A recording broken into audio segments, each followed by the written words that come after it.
Avant-propos. Les civilisations et nos habitudes nous enferment dans des croyances qui se transmettent de pères en fils, de peuple à peuple. Nos peurs et nos aspirations se fondent dans des théories qui desservent aux générations en proie aux influences des époques et donc de la modernité. Loin d'être mauvaises, nos us et coutumes nous permettent de comprendre l'évolution et marquent notre authenticité. Toutefois, il serait intéressant de prendre le recul nécessaire pour questionner certaines pratiques qui, loin de toujours servir un siècle après, gagneraient à évoluer vers une certaine rationalisation. Découvrez cette histoire qui illustre un cas de ce genre dans un village où j'ai choisi d'inventer des faits surnaturels, mais qui sont à l'odeur de certains rites. Je tiens à souligner ceci avant la lecture de ce roman qui me tient à cœur. Je suis Serti Aïssi, l'auteur. N'oublie pas de t'abonner, de partager, pour que je puisse continuer. Merci. Titre: Les larmes de la lune. 2 cris, par Serti Aïssi, en 2024.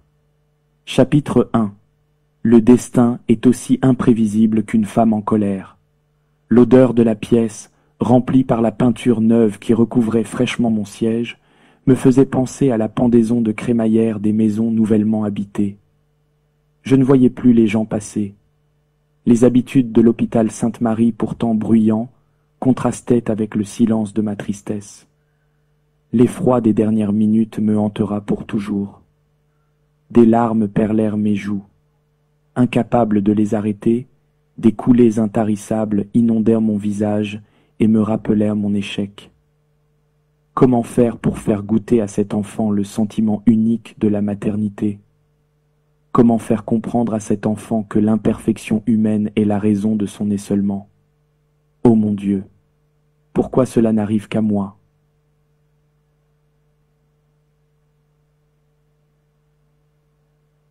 Avant-propos.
Au prix de sa vie à un beau bébé de 4,6 kg.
La mienne de sage-femme. La nuit fut longue pour cette femme, 6 interminables heures de contraction pour que le matin, le soleil se lève avec la fermeture des yeux de cette pauvre mère qui a eu des complications au dernier moment, complications qui ne lui ont pas survécu. Ma tête bourdonne de « et si » sans pouvoir remonter le temps. je voulus enlever ce chapeau d'infirmière et déchirer ma blouse et quitter pour toujours ce lieu qui me porte poisse. Le docteur qui venait d'arriver s'en alla après examen de la situation, marcher dans les couloirs de l'hôpital, parti pour cacher sa douleur. Il me souvient qu'à mes débuts, il y a 4 ans, les médecins ne tarissaient pas d'éloges à mon endroit. Félicitations, Edding, votre diagnostic est exact. Merci, docteur. Cela fait seulement quelques années que vous êtes ici, sortant tout juste de l'école, mais vous avez déjà à votre actif plusieurs accouchements, et vos gardes, vous les gérez sans anicroche. Et c'était pareil pour tous les autres médecins dont j'avais pour mission de suivre pendant une consultation. Mon rêve était de faire en sorte que mon métier de sage-femme soit reconnu comme un métier à part entière et pouvant me permettre de m'occuper et d'aider des personnes souffrantes. L'horreur de cette journée à Thau fait de rompre avec cette perspective d'avenir. La main hésitante et douce de ma collègue Ada me fit redresser la tête embrouillée de larmes. Elle força un sourire et me fit découvrir son diastème buccal qui flattait sa beauté ébène. « Arrête de t'en faire, son père est là, il demande à te voir. » Je me levai comme un automate. Les spasmes et les hoquetements de ma poitrine après pleurs se faisaient encore ressentir et je suivis ma collègue dans le pavillon maternité. Un homme nous donnait le dos, sa tête ancrée dans le creux de ses épaules. Cet homme bronzé, de grande stature, aux cheveux foncés était si triste que je ne m'empêchai pas de recouler les larmes. Son chagrin se faisait ressentir à des kilomètres. Il parlait à son bébé endormi. Je l'interrompis. « Monsieur Meiyong, voici la sage-femme qui s'est occupée de votre bébé. » « Enchantée madame, mademoiselle Edin. Mes sincères condoléances pour votre épouse. J'ai appris que vous avez pris soin d'elle ainsi que de mon enfant. Je vous en remercie. Je suis désolée, je n'ai rien pu faire pour la sauver. » Ma voix se cassa à cause de l'émotion et je ne m'empêchai de couler des larmes. Meiyong accourut me prendre par les épaules.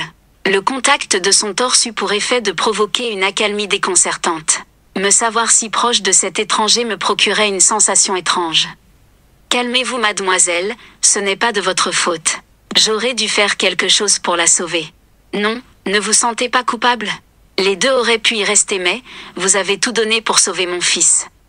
Pour cela, j'admire votre travail. » Ada s'en alla sans qu'on ne s'en rende compte. Au lieu que je console cet homme qui venait de perdre l'amour de sa vie, c'est plutôt lui qui trouvait les mots pour apaiser mon cœur. Je partis à mon tour tout en le saluant mais, il me stoppa et me demanda mon contact. Il m'avait dit « Je veux votre numéro car vos précieux conseils concernant l'enfant me seront la bienvenue. » Je ne me fis pas prier longtemps pour le lui donner. Tout être humain a un enfer enfoui en lui. Son passé, son présent et son futur font partie des facteurs qui participent à sa descente dans un monde obscur. Tout a commencé par un coup de fil. « Allô, oui, j'arrive. » Je venais une fois de plus de recevoir une nouvelle de l'hôpital. Je courus. Une femme venait d'être amenée au bloc opératoire. Le médecin n'était pas présent, c'est moi qui dus prendre les devants. Je fis tout pour que ça se passe bien mais hélas, l'accouchement ne s'est pas passé comme convenu. La pauvre femme épuisée hurlait. « Opérez-moi. Je suis fatiguée. Opérez-moi. » Je n'eus d'autre choix que de tenter une approche risquée, faire une césarienne. D'ailleurs, c'était la seule issue. Je priais intérieurement pour que tout se passe dans de bonnes conditions. Heureusement, elle a réussi à sauver le nouveau-né mais la mère n'a pas survécu. Pour moi c'était encore une perte difficile. Annoncer cette tragédie à la famille était une véritable horreur. Les mains à la tête, dans les vestiaires, j'étais en larmes. Je me suis toujours demandé si j'avais fait le bon choix, ce choix qui me faisait voir des personnes mourir dans mes bras. Le plus difficile dans ce métier est de perdre un patient. Je rentrais triste, à quelques mètres de la Quintigny, se trouvait ma chambre de location. À peine arrivée, coupure d'électricité. Mon téléphone n'avait plus de batterie. Je voulais pourtant appeler oncle Manguet, car il avait toujours les mots pour la consoler. Je pris une douche et alla me coucher dans mon réduit de chambre.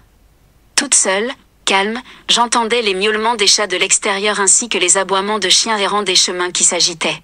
Le vent de son côté qui n'arrêtait pas de souffler. Tout à coup, le tonnerre gronda, ce qui me fit sursauter du lit. Je regardais par la fenêtre et vis la lune. Elle est si belle. Je la fixais et j'eus un flash, une vision, le visage d'une femme inconnue. Qui peut-elle bien être? Je retournai me coucher en ramenant la couverture sur ma tête. Je passai une mauvaise nuit, peuplée de cauchemars. C'était comme ça à chaque fois que je traversais une période très triste. Allais-je arrêter ce travail ou allais-je continuer et combattre cette culpabilité? Le futur nous le dira. Mei-Yong, les personnes qui l'entourent l'aiment beaucoup pour sa sympathie et sa gentillesse. Surtout ses élèves. Monsieur Mei-Yong. Win Gansop, dis-moi. Je n'ai pas bien compris le cours d'aujourd'hui. S'il vous plaît, j'aimerais que vous me l'expliquiez. Pas de souci. Prends place près de moi. Monsieur, c'est en rapport avec les différentiels dans la matière, comment les protons arrivent à se stabiliser alors que vos recherches montrent que le frottement des cations rend instables les éléments.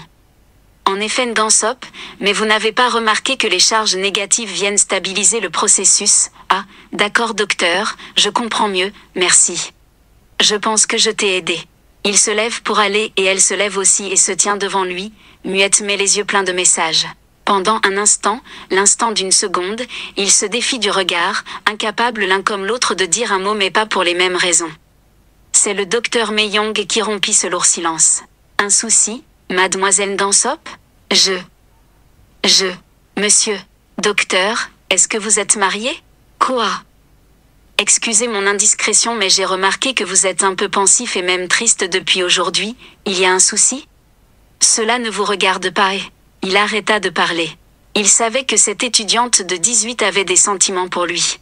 Elle le regardait avec l'un de ces regards que nous avons quand nous buvons les paroles de notre amour, lorsque les flammes des passions du regard se figent dans la prunelle des sentiers de l'égarement. Oui, elle était indéniablement attirée par son enseignant et les mots de celui-ci lui caressaient le visage. Il savait, néanmoins, que s'il la repoussait, il risquait de profondément blesser cette fillette à la candeur de la jeunesse. Il se ravisa. Désolé, je ne veux pas en parler. Au revoir et à demain. Il lui passa la main sur la joue affectueusement et emporta son mètre 80 de taille. Il pressait le pas, s'enfuit presque vers sa voiture. Le portail de sa demeure des quartiers chics s'ouvrit lourdement sous la pression de Mei-Yong. Il était à 15 minutes de l'université où il travaillait depuis maintenant 3 ans. Il avait obtenu un doctorat en chimie dans une université des États-Unis et avait été tout de suite recruté dans son pays comme assistant pendant 6 mois et ensuite, comme chargé de cours. Il vivait le rêve camerounais, une belle voiture, une belle maison, un salaire colossal, célibataire. Ce dernier détail inquiétait encore plus sa mère que lui-même. Pour elle, un homme qui a réussi doit être marié. À Mei-Yong, tu es ma plus grande joie. Depuis la mort de votre père, c'est toi qui le remplaces pour veiller sur moi mais j'aimerais porter mes petits-fils pour que ma joie soit au comble. Mais maman, je te l'ai dit 100 fois. Je ne suis pas pressée de me remarier, sinon je vais ramasser la première venue et faire une grosse erreur de jugement. Laisse le temps de Aka. Le temps jusqu'à quand? Cela fait maintenant 2 ans que ta femme est décédée en couche, il faut prendre femme, faut te responsabiliser. Et c'était toujours pareil, nos conversations. Ma mère, je l'aimais beaucoup, je ne voulais pas lui désobéir. À la mort de mon père, un ancien conducteur de train au mental d'acier que je n'avais jamais vu rire, c'est ma mère qui prit sur elle de veiller sur notre éducation. J'étais au collège et ma petite sœur Mbeuzel était au primaire. Je vivais seule aujourd'hui, dans un appartement de 5 pièces avec une gouvernante et un jardinier. Je klaxonnai une fois en traversant mon portail et vins me garer dans une allée d'hibiscus et d'assortiments d'autres fleurs de toutes les couleurs. Je montai dans ma chambre retirer ma veste et alla sous la douche. L'eau qui glissait sur mon corps me faisait du bien. J'observais mon visage d'homme de 33 ans dans la glace de la salle des eaux. Mes traits étaient fins et il avait l'apparence plus jeune que mon âge. D'un teint brun qui tirait à la couleur du chocolat, j'avais beaucoup pour plaire. Mon sourire faisait pâlir de jalousie les autres enseignants du campus, surtout plus atteints de vieillesse que moi et charmait aisément mes étudiantes. J'étais, semble-t-il, un sex-appeal dont qu'elle rêvait. Mais je ne me considérais pas comme telle. J'avais eu une éducation rigoureuse et nourrissais le rêve de devenir professeur titulaire des universités plus que playboy. Un bruit me fit me retourner et je me retrouvai dans une allée sombre dont je n'avais pas connaissance. J'étais encore là à me demander où je me trouvais quand j'entendis un enfant sangloter. Les pleurs venaient du fond de l'allée obscure où je me trouvais. J'avançai vers l'obscurité épaisse de la nuit qui était tombée depuis quand un bruit dans une touffe d'herbe me fit tourner la tête. Je m'arrêtai et fixai le bosquet qui voulait laisser quelque chose en sortir. En effet, quelque chose en sortit.